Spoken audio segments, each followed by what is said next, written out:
computer decided to restart for no reason. Okay, we're good to go.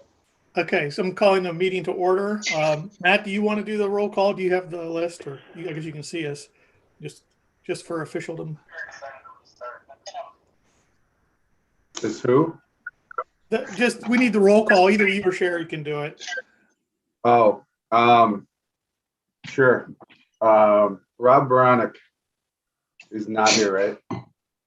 Yeah, he's excused. Okay. Callie. Here. Okay. Dennis. Here. And David. Here. And Evan. No, he's on a new board with me. Forget it. Is that it? This is going Hey, great. you're here. You're here, right, Matt? I'm here.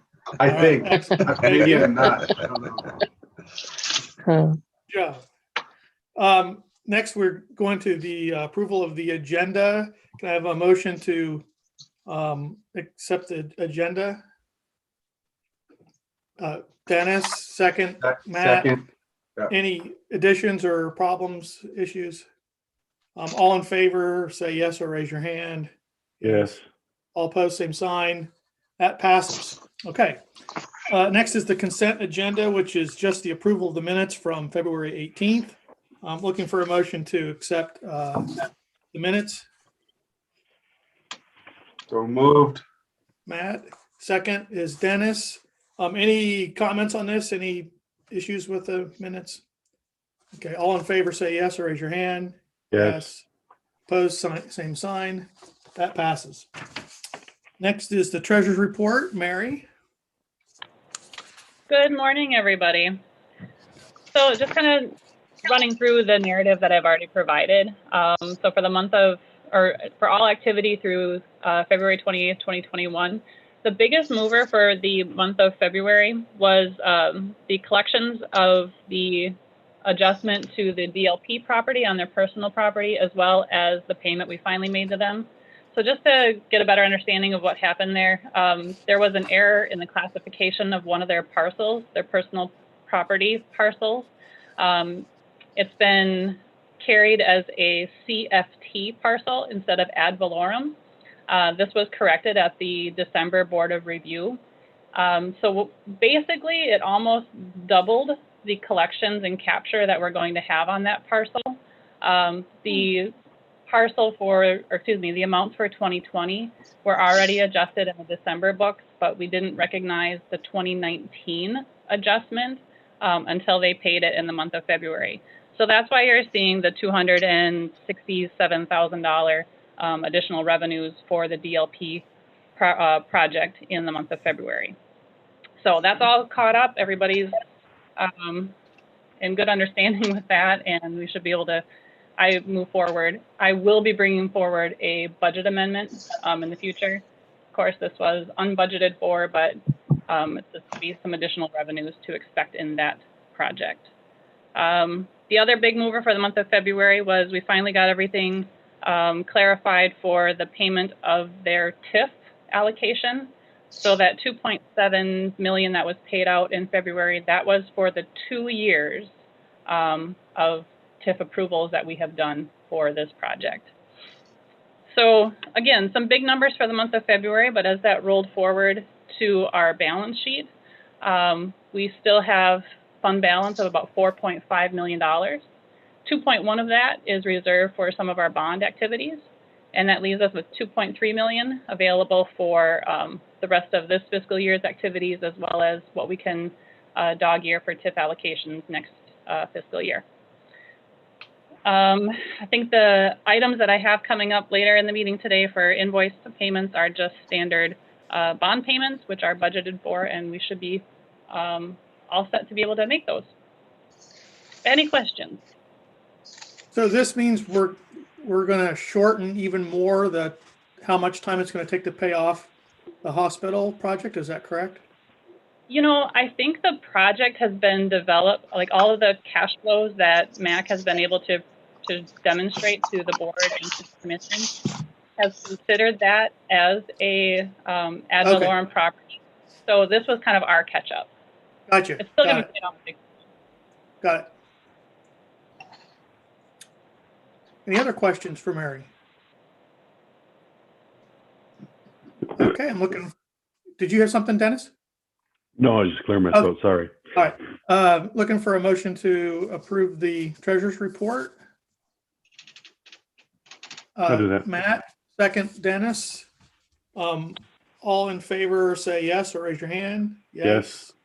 All opposed, same sign. All right, that passes. Next is public comment. Sean, do we have anybody for public comment today? No, we do not. Okay, great. Announcements from the chair. I just wanted to say one thing is I got my my shots have been scheduled, so I'm seeing more and more people getting shots, which is good. And I've been watching another state board, and it looks like there's a question about how much longer the allowance for virtual meetings is going to go. It might be, April or May. That may change. So we're probably looking at sometime in the not too distant future of getting together face to face, which is great. I just wanted to mention that when that happens, we should still be fairly careful because, there are these variants and there's all these questions about people have shots versus don't, and whether you can carry it or not. So, I mean, I know that some of this is up to the city, but, we should still probably exercise some caution until we know we've all got shots, until the numbers have come way down. And, just saw the state's got the second highest of one of the variants in the country. And so I don't think we're quite out of the woods, but I think we're getting close. And I think pretty soon we'll be back together. And I think that'll be great to see you guys again face to face. That's all I've got. Next is a report from Sherry. Thank you, and good news on the shot scene. I'm happy to know that. They're fun. The second one packed a wallop, but other than that, I got up the next day feeling just like myself. So, but that certainly is great that that's going to happen. And I too am looking forward to sitting around a table with all of you instead of this. Not too much to report, kind of basic stuff, communication back and forth with city staff, couple of projects we have, kind of in the wings, just exploring at this point. So really not too much to report on that scene. So. Okay. Any questions for Sherry about anything? Okay, we're to project updates, and I think maybe the best way to handle this is Mac or Sherry, if you have any updates on any of the, I don't have anybody from the projects online today, right? I think that's right. So if you just if you have an update about any of these, just tell us which one it is and tell us what the update is instead of going through one by one. Mac, I don't know if you just want to start, if you've got any.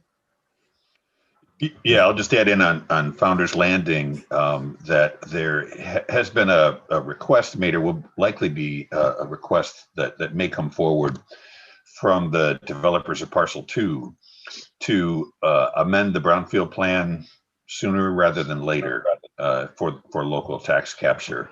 I'm not certain that that's a appropriate move. We're going to kind of talk with them a little bit about that. But that may be coming soon. We're still awaiting some documentation from Fairfield. Probably have the invoices for you next month for that. So, anything else on any of the other projects, Mac?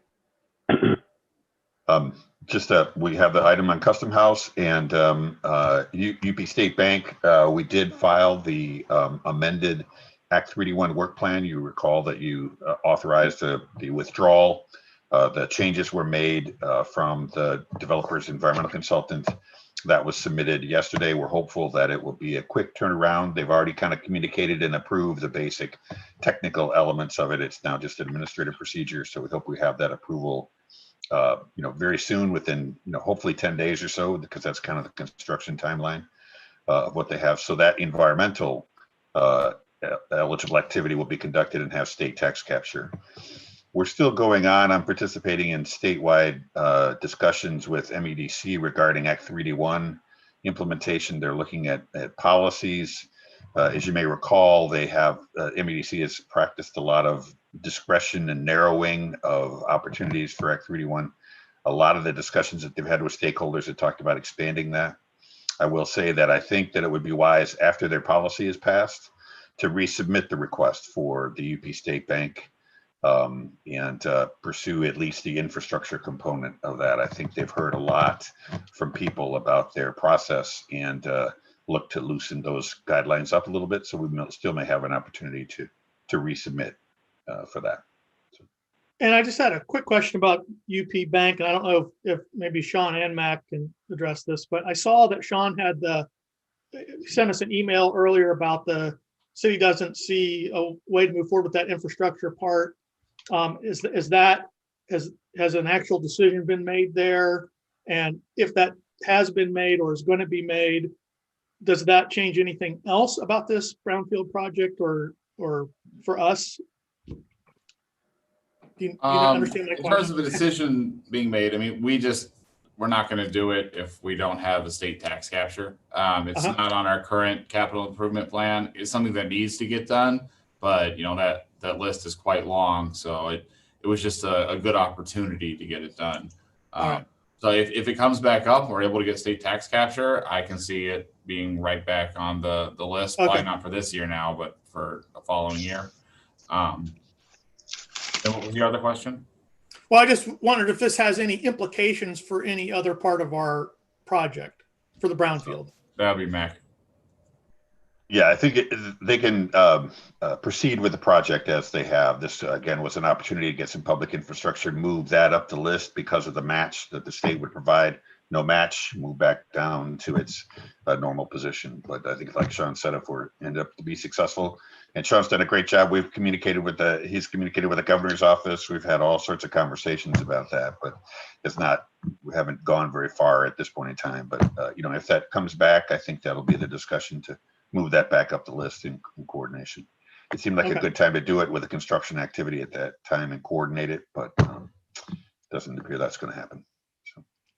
And Sherry, do you have any updates about any of these projects other than what we've already talked about? Just UP State Bank got back to say that they're working or putting in the footings at this point, and as we can all see, things are moving along pretty quickly. So no communication back. Apparently, Bill Gasser, the owner of the patisserie, commented on when he completed his MEDC report that isn't it interesting that their numbers didn't change on their staff over this last year, and I commended them because I know they kept their staff on at full pay, just kept them there, and I said that's a terrific thing to do, and I'm sure everyone appreciates that. So, no, that was about the only communication from project folks.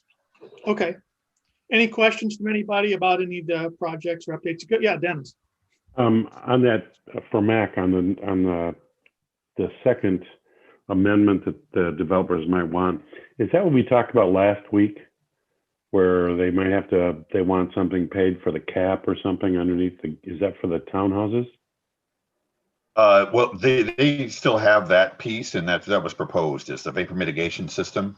Yep. That's there. They need to kind of move along and do the same thing, prepare all the information for a submittal for an Act 3D1 work plan to go through the EGLE process. So they still have to do that. They identified some additional expenses. They're going to need some special foundations that they hadn't done before. And so I think what we said, the action last month was, if there's enough dollars within the existing budget, then we had approved those expenses and we can move forward with reimbursing those. Any other requests for additional dollars would have to take an amendment and go through that process. The second question I have is the way that the MEDC reacted for the UP State Bank infrastructure, is that fairly inconsistent to what we just agreed to do for the infrastructure on the US 41 reconstruction, where we're extending brownfield to do the underground there? Yeah, the great part about it is we have this kind of blanket approval of a big amount from MEDC and extensions for that approval. So that's already been, and that's not necessarily specified as what activities. We have the ability to move budgets around for those activities within that budget. If we go above that cap, that's when we have to go back to MEDC. And I think that I honestly don't understand UP State Bank. I just don't get it. That one just really surprised me. And so I don't think it's inconsistent necessarily. I think they've been generally inconsistent in their approaches. Sometimes they'll approve it, sometimes they won't. So does that have something to do with the leadership changes? They've had 2 or 3 leadership changes in the last 2 years there. No, it's been an ongoing process that they have had. They were able to get one line included in Act 3D1 that says they can, anything else that MEDC thinks is important. And that's really where they've added on all of these other stipulations and activities. So. Okay, thanks. Yep. Anybody else on project updates, questions? Okay. We don't have any unfinished business today, so now we're to new business, and we're to 11A, Custom House Tri-Party Letter and Security Agreement. Mac, do you want to tell us a little bit about this? Sure. As you know, with many of the other brownfield projects, banks want to make sure that they have their hooks in for brownfield TIF if their payments are short, and so this basically provides the backup and security that if there is a problem in the payments from Customs House to the financing institution, commercial credit union, that they have the ability to directly receive the brownfield TIF dollars. It's only in those circumstances they have to notify us of that situation, but it's similar with many of the other projects that we've had of a security agreement. That assignment has to be known and approved by the Brownfield Authority. And so they have provided the security agreement, which is between the bank and Customs House. And then there's a tri-party letter, which kind of ends up to be a 4-party letter between the Brownfield Authority, Marquette, and Customs House and the bank to make certain that we understand and know the rights and obligations of the bank and our obligations to provide the brownfield TIF in certain circumstances. Thanks. Okay, so I'm looking for a motion to approve and authorize the chair to sign the tri-party letter acknowledging and consenting to the security agreement between Customs House LLC and Consumer Credit Union, consistent with the development and reimbursement agreement between Customs House LLC, the City of Marquette Brownfield Redevelopment Authority, and the City of Marquette, and recommend approval to the City Commission, or whatever else you want to. Callie, is that a motion? And look for a second. Dennis. Any other questions or issues about this from anybody? Okay. All in favor, say yes or raise your hand. Yes. All opposed, same sign. All right, that passes. And so, Sherry, this is something I need to sign today. Do you want me to sign and scan? Or are we gonna do a physical handoff somewhere, or do I not sign anything yet? Well, no, I don't think you need to sign yet. Okay, Matt? all right. All right. We'll wait for Everybody else does. wait for everybody else to sign. Good. All right. So now we're to the Founders Landing, SIP Seawall Boardwalk, and the RZFB bond interest payment. I think this is straightforward, but Mac, do you have anything you need to say about this? Oh, these are, as Mary mentioned, these are biannual payments. This is the interest payment for those bonds from back in 2010 for the Founders Landing project. All right. So I'm looking for a motion to pay the $21,325 on this item. I'll do it. Matt, and the second from Dennis.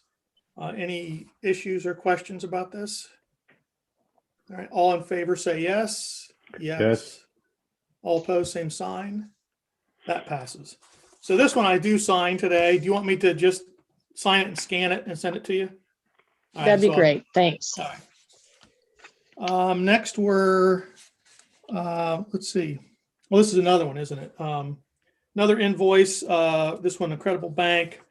This is $1,233.75. Looking for a motion to approve this. Oh, I'm sorry. Dennis, Yep. looking for a second. Callie, any questions about this one from anybody? Any issues? Okay, all in favor, say yes. Yes. Yes. All opposed, same sign. That passes. And then we've got, Max is next. Is this all on one page? So we're looking for, in this case, it's a total of $6,030 Looks like there's 1, 2, 3, 4, 5 different parts of it. Looking for a motion to approve this. Callie, second is Matt. Any questions on this or issues?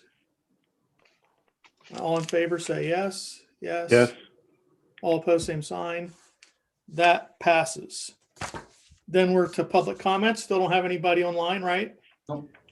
So now comments from the director. Boy, we're going to be fast today. This is awesome. Dennis, do you have anything today that you want to mention? We're just still wrapping up the ad hoc housing commission research. I think we're going to try and have an in-face or in-person meeting, most likely now in April. I think the restrictions by MIOSHA go off sometime in March, but we've got one more scheduled for this month, doing more research. Evan's doing some personal research for the group, interviewing various stakeholders, so to speak. And then I think in April, we've got several people coming through. One is Sarah Lucas, who is the new CEO of Lake Superior Community Partnership. She developed and started the Housing North in Traverse City. Mac probably knows about that. And so she's got a lot of information she's generated over the years as a planner and then doing that. And we've got several other folks from around the United States, kind of just little projects they've done, what it is, so it kind of feeds through, and it kind of feeds in some stuff that Sherry and I have talked about, and Mac and Sherry are working on with Dennis Stackwitz. And so that all has to be wrapped up and signed and written and argued about and blood on the street and given to the city commission by June. So it's interesting as we're going now, as we've kind of, I don't want to say we've come full circle, but we've certainly started at one place where we were talking about barriers for housing and new housing and different housing, now to Evan's taken it down into more of a focus on low income housing. And we already had several lectures on, you're not supposed to use the term low income housing because it creates this mental barrier in the public that, you know, it's stuff that's falling apart. And so it's really been a very interesting and enjoyable project to be on, as far as talking about the various things that are done around the United States with the various restrictions, and now with the increase, a huge increase in the cost of materials because of the forest fires the last few years out in the West, and materials not being available because they got burned down or they're building houses out there. And then with COVID, some of the restrictions that were going in there as far as development, and now all this pent up activity, and now the overall normal cost because of the supply stuff and all that, plus the pent up demand and plus the gouging that's going on. New housing and new facilities, whether it's individual, whether it's condos, whether it's duplexes, whatever, are really going to be through the roof for the next couple of years, and that'll have an impact. So part of the focus really is kind of looking at maybe some of the abandoned buildings in the city and what kind of housing we can do there, whether it's middle income type housing, whether it will be more modest cost. I didn't realize till we got into this whole thing, the restrictions and what a pain it is to kind of manage income managed housing. And just, you know, when people from like me from the outside that don't really know that the orphanage has still got these openings. So why is that? Well, because somebody makes, you know, 50 cents too much, and it's very narrow stuff. And then the vouchers, the housing vouchers and all that stuff that went through, and how there's no restrictions on housing vouchers based on where you are. And so somebody from Detroit can come up here and apply for housing vouchers and get them, and then go back to Detroit and use them, which are kind of like offsets to stuff. And but that's really old state laws and federal laws. And, you know, that seems to be as big a barrier as the cost of materials. So it'll be an interesting report when we get it all done in June. Thanks, Dennis. And I would like, if possible, once that all wraps up, and I mean, that was a great summary right there. So, but when all that wraps up, I think we should actually put on our agenda for one of our meetings some further discussion about the intersection between what you've just done and what the city has just looked in, and what we've talked about in the past. I mean, we've been talking about affordable housing as one of our issues for a long time. And I know Matt's brought up many times, you know, it's broader and bigger than Brownfield, which is right. But now here you've participated in this thing in a broader way. I think it'd be worthwhile to talk about that in a little bit more detail. And it doesn't just have to be you. I mean, it could be other people as well. But Yep. I really would like to put that on the agenda and like find out more about what you all learned and what we can glean from it for our purposes. I think it'd be really useful. Well, what I'll do is I'll just let Evan know because he's the chair, I'm the vice chair, and so he's got more in his little head of what we've learned and stuff than I think most of us have retained. So maybe what I'll do is invite him as a guest in some sort of almost like a working session or something. We can kind of talk that through. But I think we've got a working session that's open to the public. I think Sean can verify this with the city commission, I think in June, when we present our stuff and they look at it and say, geez, you guys are so dumb. But it's been an interesting thing. And Sean and Dennis Stakowitz have just been real pillars to help us get through this. Because, you get a lot of citizens, volunteers out there, and we kind of lose our way at times. We get pulled down rabbit holes. And so they've been very helpful in kind of getting us our research. But I'm sure Evan would love to come and we can spend some time talking about it. Great. Thanks, Dennis. It's just really interesting. I mean, it's such a hot topic and almost a buzzword at times. And it's nice. I'm really interested to hear more, because it's such a deeper issue and so much more complex than just, the buzzword being tossed around. So I'm looking forward to it. So thank you. Yeah. And I'll just say, Matt, why don't you just go ahead if you've got any other comments for today or any other things you wanted to mention. Say Matt or Mac? Matt. Me. You. Okay. Nope, that's all. Okay. All right, good. Callie? Okay. Nothing. All right. All right. Well, unless anyone else has anything. Sean, yeah. I have some real quick, just to kind of piggyback on what you were saying about meeting in public or meeting in person again. So the city commission is meeting back in person starting in April without the public. So we're going to facilitate the public via Zoom and phone call. It's easier to do with them because we have a broadcasting system in commission chambers. For right now, we are going to leave all boards and committees Zoom only, with the hope that when we can bring the public back in to city commission meetings, we can bring everyone back, in person at that time.